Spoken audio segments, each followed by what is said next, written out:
Hi, my name is Caitlin Barta, and I chose to do Are You There, God? It's Me, Margaret by Judy Blume for my book talk. And I just want to start off by saying that Judy Blume is the second most banned author besides Stephen King in American history. So let's dive right in and get a look to see why.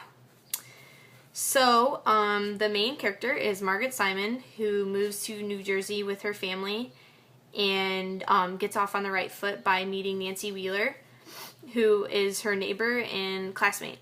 And Nancy Wheeler has a secret club that she invites Margaret to. And in this club, a bunch of teenage 11-year-old girls have these rules that they follow. And some of the rules consist of wearing a bra at all times, sharing when they start their period, and having a favorite boy book. So will Margaret be able to follow these rules, or will she have problems with them and voice her own opinion? Read to see what happens. And also in this book, Margaret has other encounters like drama, a little bit of drama. There's this girl in her class named Laura who is kind of more matured with her features, and all of Margaret's friends don't really like her because of that. And so when Margaret gets to know Laura, will she still think what her friends think, or will she be able to form her own opinion? Do they become friends? Read the book to find out.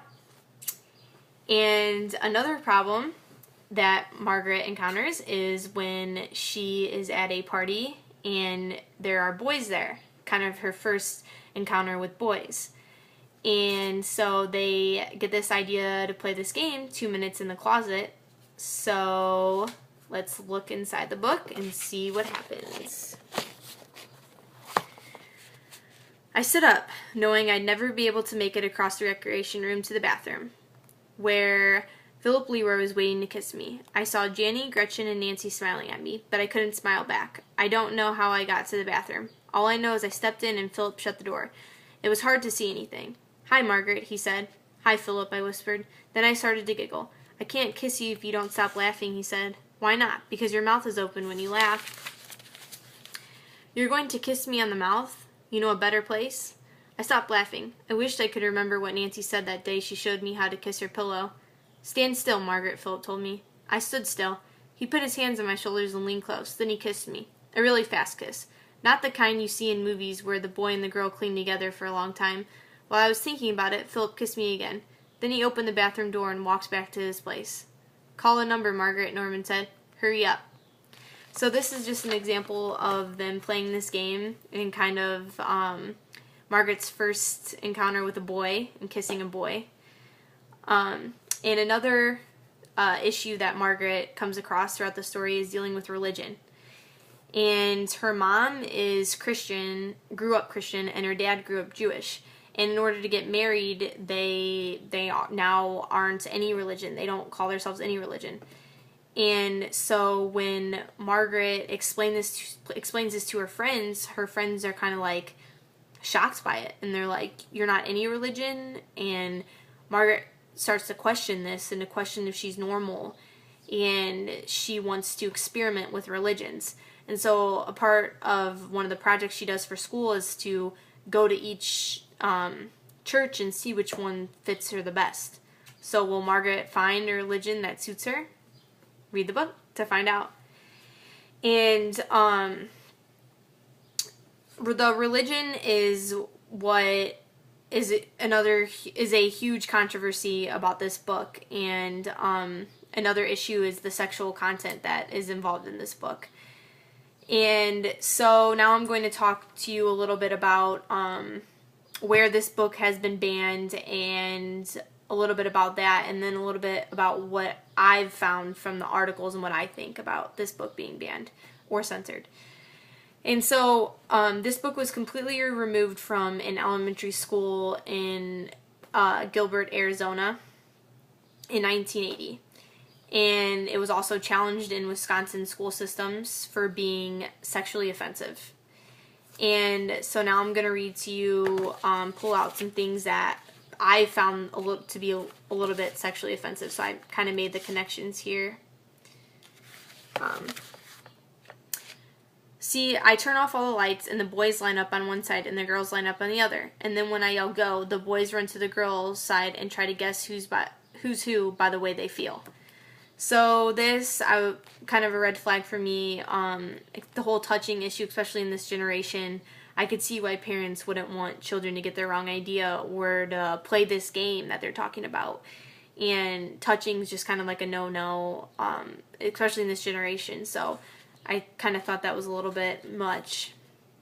And then I have another little section. Kind of goes along with the same thing I just read. And then Laura went back to work, but I didn't. I heard all about you and Moose Freed, I whispered. Laura put down her pencil and looked at me. You heard about what? Oh, about how you and Evan and Moose go behind the A&P, I said. What would I do that for? Laura asked. I don't know what you do it for, but I know why they do it. They do it so they can feel you or something, and you let them. So here again, talking about a girl being felt by a guy. And so I could definitely see why parents would be like, kind of like it is kind of sexually offensive, to a girl for a guy to be touching them. And then another big reason why this book is challenged and on the banned and censored list is about religion. And besides Margaret kind of experimenting with all the different religions, she says some stuff about God that kind of, took me by surprise as well. So I could see why this would be extremely offensive to parents who read this or people who read this. So I'm going to read a little bit about that. Stop it, I hollered, jumping up. All of you, just stop it.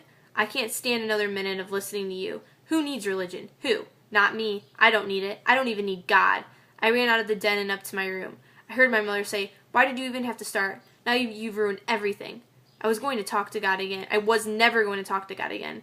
What did he want from me anyway? I was through with him and his religions, and I was never going to set foot in the Y or the Jewish Community Center, never. And so here just saying that, she doesn't need God, especially people who go to, church on a daily basis and who look to God for faith. I mean, that could be extremely offensive for them, and they could not want anything to do with this book just for that reason, solely for that reason. And so I could see definitely why that would be offensive to someone who reads it and why they wouldn't want their children to read that as well. And also, dealing with religion, I could see parents not wanting their children to read this book just because maybe they don't want their children to experiment with religion like Margaret does. Maybe they have had their child grow up with one specific religion and they believe in that religion. They don't want their child to, experiment with their religion. So I could see why parents might be skeptical of this book for, the religious side. And even I pulled some stuff that I even was shocked that, the whole sexually offensive stuff, especially in this generation with the whole touching. Because I know as a teacher that's a big no-no with students. So, but on the other side of it, I read some articles that I completely agreed with of why this book could teach children and children could connect with this book. And especially young teenage girls who are just getting their, period.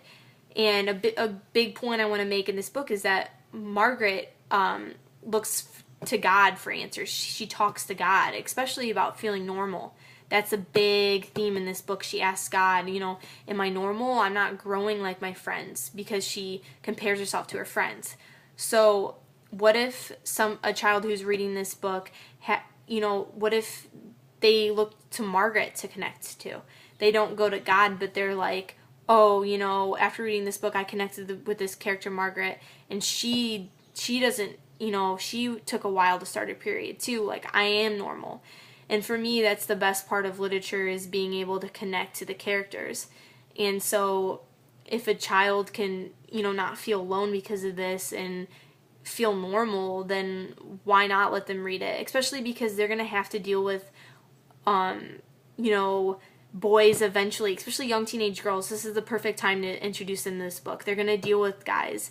They're going to deal with starting their period. They're going through these things, so what better book to read about it and just get it all out there and let them learn from this book. And so I really feel like especially teenage girls can connect to this book. But I also can see why parents are kind of iffy about the sexual content and stuff.